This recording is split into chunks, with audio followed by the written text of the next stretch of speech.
بیا این بر تو. شما از طرف کی اومدی؟ از طرف داداشم. داداشت کیه؟ نه از طرف دامادی یا عروس؟ داماد. داماد دوست داری؟ بله. اسمش چیه؟ نمیدونی. یه جمله قشنگ به داماد بگو تو اون دوربین. داماد عروس خوبی است.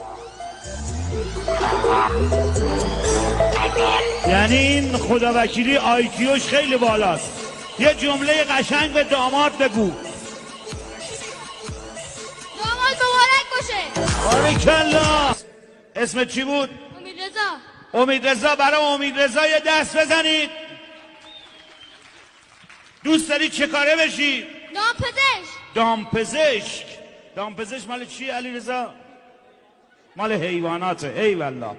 تو برو بشین. آره مال حیواناته. این دوستدار حیواناته، یه دست براش بزنید. بارکالله. دوست داره اولین مریضت کی باشه؟ شما.